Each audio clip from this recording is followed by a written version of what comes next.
Good evening everyone. Back to Dehradun from Tirupur. Summer vacation முடிச்சிட்டு 30 days enjoy பண்ணிட்டு வந்துட்டோம். மாமியார் வீட்டில் 10 days, அம்மா வீட்டில் 10 daysன்னு என்ஜாய் பண்ணிட்டோம். இன்றைக்கி டின்னருக்கு நான் இட்லி தோசை ரெண்டும் ஒரே பேட்டரில் தான் பண்ணுவேன். இட்லி பேட்டர் கொஞ்சம் கெட்டியாக அரைச்சிக்குவேன். இதே மாதிரி கன்சிஸ்டன்சியில் இட்லி ஊற்றிடுவேன். அதே பேட்டரில் கொஞ்சம் டைல்யூட் பண்ணி தோசை ஊற்றுவேன். அதுக்காக கொஞ்சம் உப்பு போட்டுக்கிறேன். உப்பு போட்டுட்டு தண்ணி ஊற்றி கொஞ்சம் டைல்யூட் பண்ணிக்குவேன். அதுக்கப்புறம் தோசை ஊற்றினோன்னா நல்லா கிறிஸ்பியாக வரும்.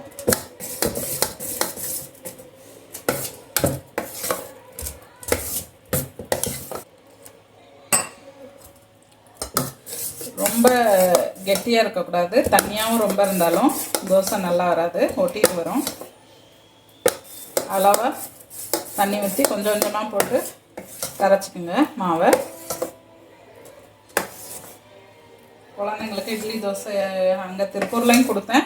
இங்கே வந்ததுமே ஆட்டி வச்சிட்டேன் மாவு ஊற போட்டு. இவ்வளோ கன்சிஸ்டன்சி இப்படி இருந்ததுன்னா நல்லா செய்ய ஈஸியாக இருக்கும், தோசை வாக்குறதுக்கு ஈஸியாக இருக்கும். தோசை ஊற்றல எப்போவுமே டெம்பரேச்சர் ரொம்ப இம்பார்ட்டண்ட்டு. தோசை வார்க்கும்போது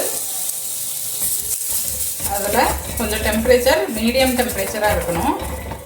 இந்த மாதிரி தோசை ஊற்ற வர மாட்டேங்குது, எடுக்க வரலன்னா இந்த மாதிரி வெங்காயத்தை ஹாஃபாக கட் பண்ணி இந்த மாதிரி தேய்ச்சோன்னா நல்லா தோசை எடுக்க வரும்.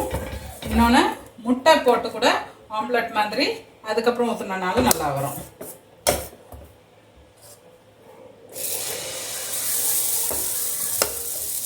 பசங்களுக்கு ஊற்றுறேன், அதனால் கொஞ்சம் சின்னதாக தான் ஊற்றுறேன்.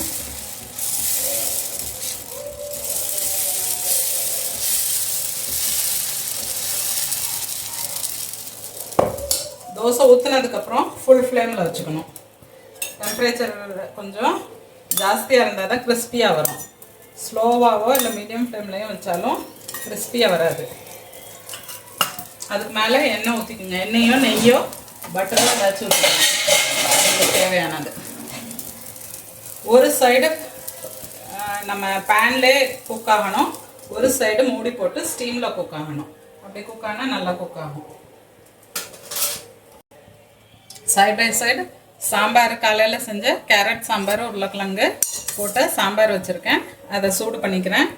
இதில் நிலக்கடலை சட்னி அரைச்சிருக்கேன், அதையும் சேர்த்து பசங்களுக்கு தோசையோடு கொடுக்க போகிறேன். முதல்ல பாப்பாவுக்கு சுடுறேன். இது சூடாயிட்ருக்கு. இங்கே பாருங்கள், திறந்தோன்னே இந்த பாருங்கள் இதெல்லாம் ப்ரௌன் ஆகிடுச்சு, நல்லா கிறிஸ்பி ஆகிடுச்சு. இந்த பாருங்கள் தூக்கிக்கிட்டே வருது ஒரு சைடில். இங்கே பாருங்கள் ஈஸியாக எடுக்க வரும்.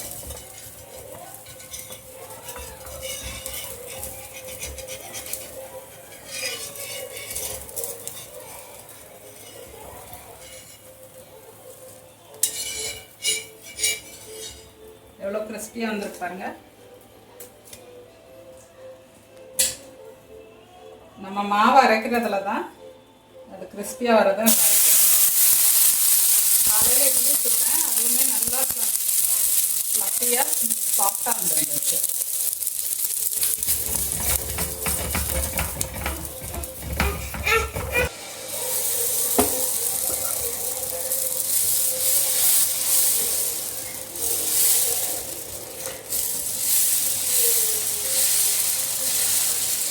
இது ரெண்டாவது தோசை ஊற்றிடுவேன். பாப்பாவுக்கு கொடுத்துட்டு வந்துடலாம். அதுக்குள்ளேயும்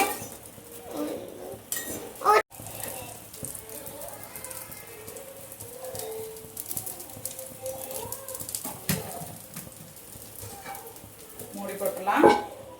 பாப்பாவுக்கு கொஞ்சம் கொடுத்துட்றேன். நான் கொண்டு போய் சட்னி வச்சு சாம்பார் வச்சு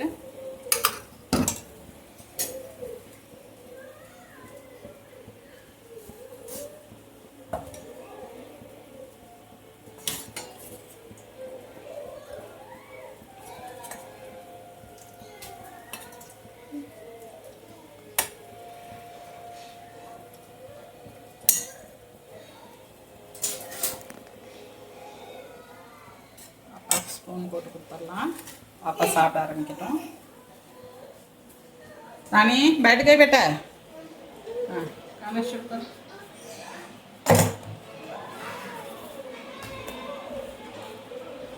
फिनिश करना है, दाल भी फिनिश करना है, ठीक है।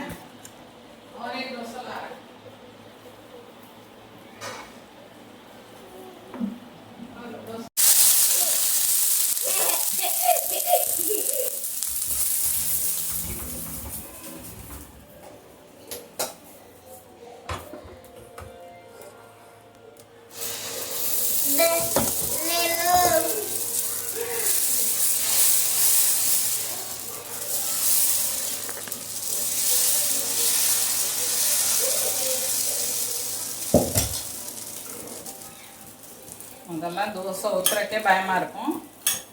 இப்போல்லாம் குழந்தைங்க பிறந்ததுலேருந்து அதுங்களுக்கு தோசை இப்படி கொடுத்து பழகிடுச்சு. நல்லா கிறிஸ்பியாக வந்திருக்குங்க பாருங்கள். இந்த காரம் கிறிஸ்பி பாருங்கள் எவ்வளோ கிறிஸ்பியாக இருக்குது.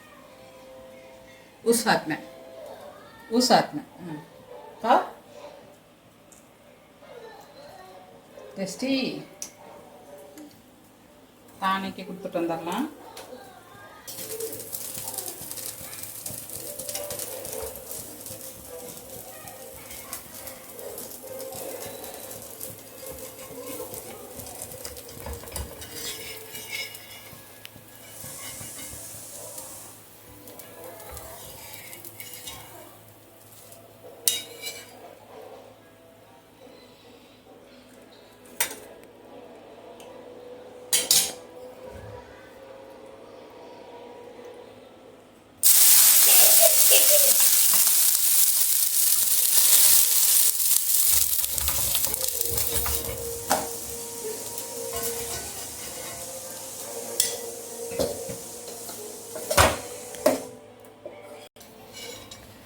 பாப்பாவுக்கு 2 தோசை, தம்பிக்கு 2 தோசை சுட்டாச்சு.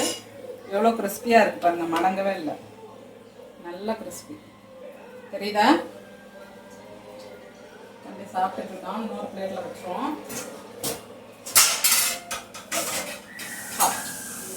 இது பாருங்க எவ்வளோ நல்லா ப்ரௌனாக கிறிஸ்பியாக வந்திருக்குங்க. உடஞ்சிரும் அவ்வளோ சிப்ஸ் மாதிரி. ஒரே மாவில் நல்லா சாஃப்டான இட்லியும் கிடைக்கும். பாக்கெட்டா டிப் करो खा வெரி குட். சரி, தம்பிக்கு சாப்பாடு ஊட்ட போகிறேன். பாய்.